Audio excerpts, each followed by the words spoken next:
natales, yo natales, yo natales, yo natales. Hello all, welcome to Rem Tene, a Latin podcast that uses comprehensible input to help beginner and intermediate Latin learners acquire the language in a fun and compelling way. Remember that we'll speak twice in the episode. Once, slowly, with words and phrases occasionally defined in English, and again, a more natural speaking speed with no definitions. If you enjoy this, like, subscribe, leave a comment, all that good YouTube stuff. You can also support us on Patreon for the cost of only like a cup of coffee per month. Although everything on this podcast will always be free, we do really appreciate your contributions. It lets this podcast live and thrive. So thank you so much to all of our patrons. And for those of you who would like to join us, the link is in the description.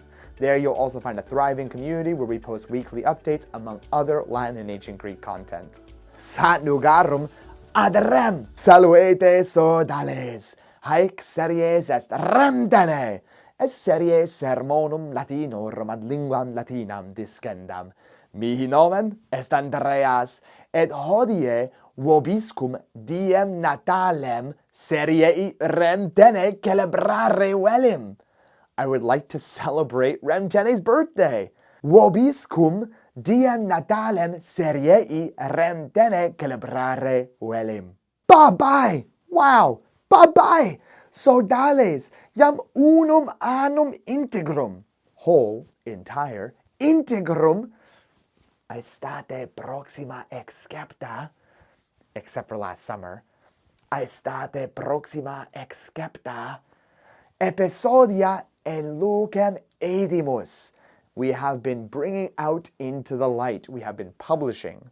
In lucem edimus. Hic ipse dies. This very day. Hic ipse dies est dies natales seriei nostrae. Quae tamen est causa cur haec episodia in lucem edamus votasse interrogatis. Ego magister sum, ut scitis, et discipulos meos aliquid facile et iucundum quod audierent habere volueram.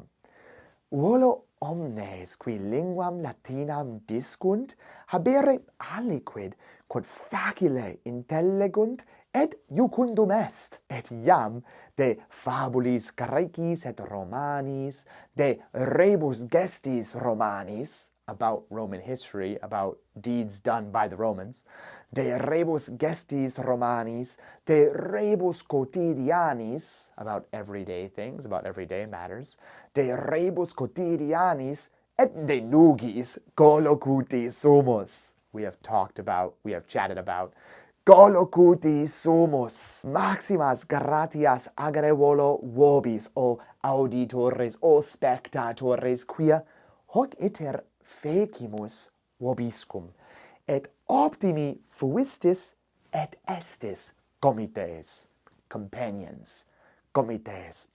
Sane, non est finis est initium.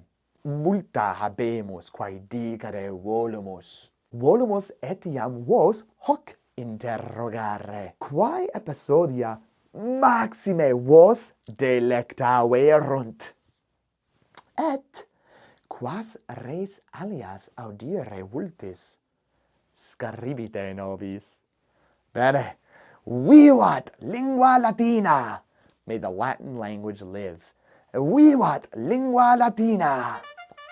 Bene, iterum totam rem dicam celerius et sine vocabulis Anglicis. Salvete sodales, haec series est Rem Tene, est series sermonum latinorum ad linguam latinam discendam. Mihi nomen est Andreas, et hodie vobiscum diem natalem seriei Rem Tene celebrare velim. Bye-bye, sodales, iam unum annum integrum, aestate proxima excepta, episodia in lucem edimus.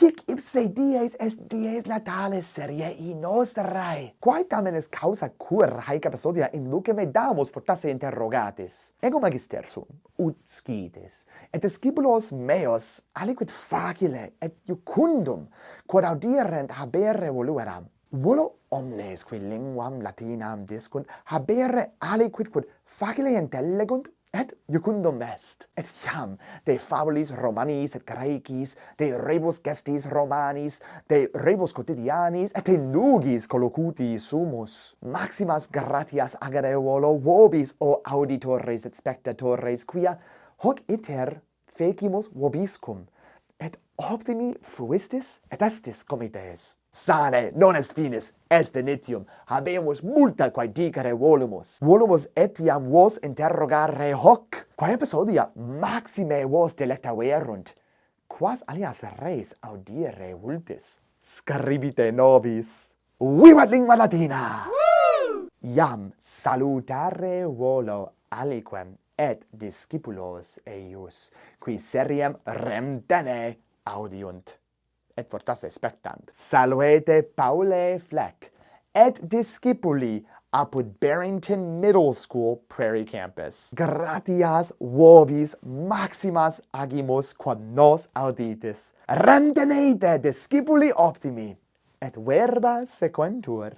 Ut semper et patronis nostris apud Patreon, quam maximas gratias agere volumus. Bene, satis est. Haec hodie habui quae dicerem, quid vos, quae episodia vos maxime delectaverunt, quas alias res audire vultis. Nobis caribere potestis apud Apple Podcasts, vel Spotify, vel YouTube, infra inter commentarios, vel etiam apud situm nostrum habesnelac.com, linea inclinans, contact. Volumus audire, responsa vestra, ergo scribite nobis. Gratias vobis agimus, quod nos loquentes auditis. Speramus fore ut hoc episodion vobis placeat. Si placuit, specta hoc. Vobis placebit certe. Curate, ut in proximum aleates et memento te sodales. Rem tenete, verba sequentur.